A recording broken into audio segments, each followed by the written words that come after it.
A blessed day to you, all my viewers and subscribers. Welcome back to another video. Thank you guys for checking this one out. I know I'm a little bit late with the review, but I am still gonna go through and give you guys some information as it relates to how day one of that second test match between West Indies and South Africa went. Rough day at the office, tough day at the office. Once again, the bowlers in the first couple of sessions, they were not too good. So South Africa, they were able to get off to a very strong start. The last couple of sessions, we pulled it back a little. Goody Kishmoti and Kyle Mayers combined to pick up a couple of wickets. Think we got something like 5 wickets for 60 odd runs in the last part of the day. So that is a positive coming out. Generally speaking, when a team make 311 on day one of a first test match, it's not usually there's not usually a lot of positives, but the fact that we're able to pick up those 5 wickets quickly simply means that 511, they would have lost 7 wickets, 511 for 7. So we can work with that. We definitely can work with that, especially if we don't let this tail wag for too long. So if we go in on day 2 and we are able to get the work in, then it simply means that our batsmen will have not a lot to chase. So the bowlers just need to go out there, get the job done. So at the end of the day's play, 311 for 7, 89.2 overs, and couple of the South Africans missing out on centuries. They got big half centuries, but our bowlers did not give them the opportunity to get that 3-figure score. Markram, he got 96. The Zori, he had 85. He was batting extremely well, striking the ball nicely. He took liking especially to Jason Holder and scored a couple of runs there. So Markram got 96, Zori, he had 85, Elgar had 42. So those were the main scorers in that game, in that first day there.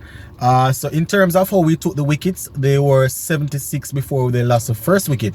So the opening pair once again seeing off the new ball. This time it wasn't Gabriel.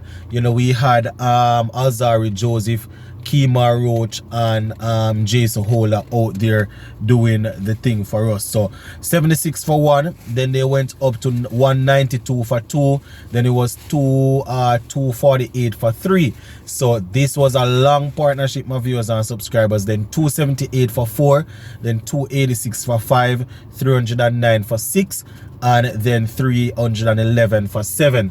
So you can see where they started losing the wickets in bulk. So after 192 for 2, all the way up to 248 for 3 and 278 for 3. After 278 for 3, the bowlers got into the work and were able to pick up some wickets. So 278 for 4 became 286 for 5, 309 for 6, 311 for 7. And in terms of the bowling stats, Goody Kishmoti, he was the man that did the job for us. He picked up 3 for 75 off his 19 overs. Kyle Mayers, as I said, getting the batsmen to play after some deliveries that they didn't necessarily need to play after. Mayers finished with 2 for 24. Alzarri Joseph, he picked up 1 for 59. While the former captain Jason Holder was able to get 1 for 39. Kemar Roach, he bowled 16 overs, wasn't fruitful. Same thing for Chase, bowled 14 overs, wasn't fruitful either. So those were the bowlers, my viewers and subscribers. And as I said, tomorrow we just need to go out there, make sure the tail don't wag for too long, clean things up, and make sure that we get our batsmen out there to get to start the chase. Why, I tell you, it's a good thing that we brought back Goody Kishmoti in the team. In my playing 11 that I gave yesterday, I would have indicated that based on how South Africa selected their team, it's a strong possibility that the pitch is expected to spin. So we probably would do good if we get Goody Kishmoti in and Chase to help. Chase, I mean, I didn't watch it in its entirety, but he didn't pick up any wickets, gave away quite a few runs. So I am guessing that he's gonna have to do some work with the bat. Most of the people that are saying that Chase should be in the team, you know, they are saying that he's batting up the order as a batting all-rounder. So, you know, he's definitely going to have to do some work for us. We have taken 7 wickets so far. He's yet to get on the board. So his job now will be to make sure that he gets some wickets under his belt. So that is what it's looking like, my peeps. You know,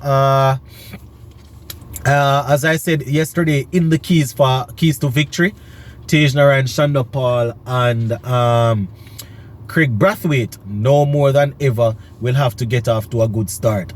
Our bowlers weren't able to keep it tight up top, so you know the batsmen will have to go out there and do the job. As much as how we pulled it back nicely so far, because the innings is still not yet finished, as much as how we pull it back nicely, 311 runs is already a lot of runs. You know, we would have seen West Indies falter in terms of scoring 300 runs in the first innings of a test. So you know, South Africa is already on their way, so we just need to go out there and get the job done. Vice Captain Blackwood, you know, Jason Holder, Da Silva, all the guys going to have to chip in with the bat, especially if we don't get off to a good start. The South Africa batsmen would have proven that the pitch is okay for batting. You understand? Not sure if we lost the toss. So if South Africa won the toss and chose to bat, I am expecting that they, you know, I am thinking they are expecting that the pitch is going to spin further down. So you know, our guys that are good at batting spin, people like the Brathwaite and the Shanda Paul, they need to bat long and hard. You know, they need to make sure that they are not just batting to survive, but they are scoring runs. That is the difference with quality in teams. You know, some teams bat to survive, some teams survive while scoring runs. So you will find that one team might bat 89 overs, for example, and score 311 runs, while another team might bat 89 overs and they are only able to score 190 runs, 185 runs. You know, so it's all about putting the effort out if you are going to win. Batting 89 overs and scoring 311 runs doesn't necessarily mean that you are scoring, you know, you are playing all the shots in the book. Can also mean that there's some indisciplined bowling, and I saw some of that, you know, and it was punished. The bowling was punished. So I'm just hoping that our guys will be able to keep it tight tomorrow. So that is just a quick recap that I want to give you guys as it relates to how day one went. Comment section is open.